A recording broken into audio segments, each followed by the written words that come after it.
আসসালামু আলাইকুম ওয়া রাহমাতুল্লাহি ওয়া বারাকাতুহু। বন্ধুরা, এবার আরেকটি ভিডিও আমি আপনাদের সামনে দেখাবো।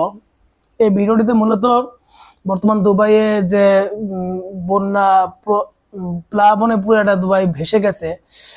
তো এই দুবাইয়ের প্লাবনের যে প্রধান কারণ, এই কারণটা মূলত সোশ্যাল মিডিয়ায় বারবার আসতেছে, যে মন্দির উদ্বোধন করা। তো আমি সেটাই মূলত এখন আপনাদের দেখাবো যে আসলে কিভাবে কি হলো।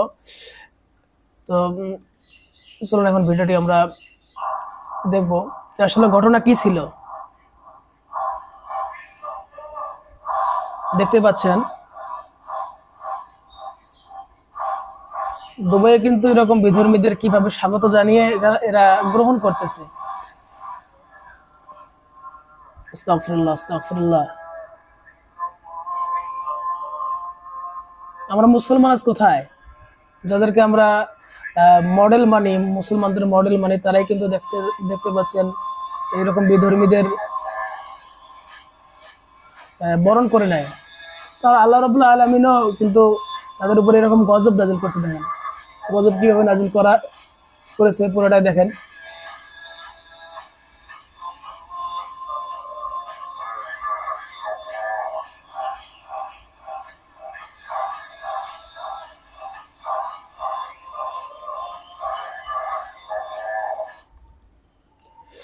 তো বন্ধুরা, আসলে ভিডিওটি আমি আবার আপনাদের দেখাবো, কারণ আমাদের সতর্ক হওয়া উচিত। বাংলাদেশে কিন্তু এরকম চলতেছে, অ্যাভেলেবেল বড় বড় ঘূর্ণিঝড়, বড় বড় জলোচ্ছ্বাস, ভূমিকম্প হচ্ছে।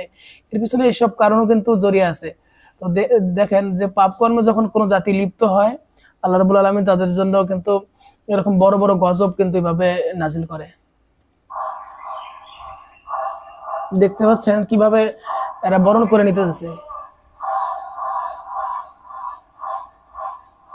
মুসলমানদের শহর এই দুবাই। আস্তাগফিরুল্লাহ, আস্তাগফিরুল্লাহ, নাউযুবিল্লাহ।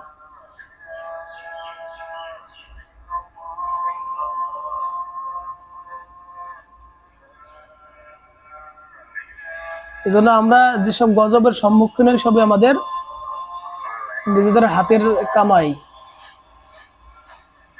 আল্লাহ,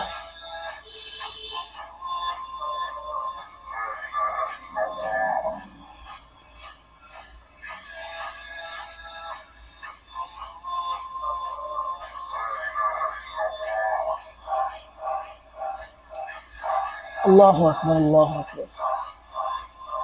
কিরকম ঘূর্ণিঝড় দেখেন। তো বন্ধুরা, আমরা এই ভিডিওটি থেকে যেটা শিক্ষা নিতে পারি, শিক্ষা হচ্ছে মূলত আমরা যদি নিজ ইচ্ছায় কখনো আল্লাহ রাব্বুল আলামিনের হুকুমের বিপরীতে চলে যাই, আল্লাহ রাব্বুল আলামিন যে কোনো সময়, যে কোনো মুহূর্তে আমাদেরকে পাকড়াও করতে পারে। তো আমরা এই পাকড়াও থেকে নিজেদের রক্ষার জন্য অবশ্যই গুনাহের কাজ এবং এমনভাবে সতর্কভাবে চলবো যে রাব্বুল আলামিন যেন আমাদের বড় কোনো গজব দিয়ে পূর্বের জাতিদের মতো আমাদের জন্য ধ্বংস করে না দেন। তো বন্ধুরা, যারা ভিডিওটি দেখলেন, যদি ভালো লাগে অবশ্যই শেয়ার করে দেবেন এবং পাশাপাশি এই চ্যানেল সাবস্ক্রাইব করে রাখবেন। নতুন কোনো ভিডিও নিয়ে আবার আপনাদের সামনে হাজির হব। ভালো থাকবেন, সুস্থ থাকবেন। আজকে এখানেই বিদায়। আল্লাহ হাফেজ।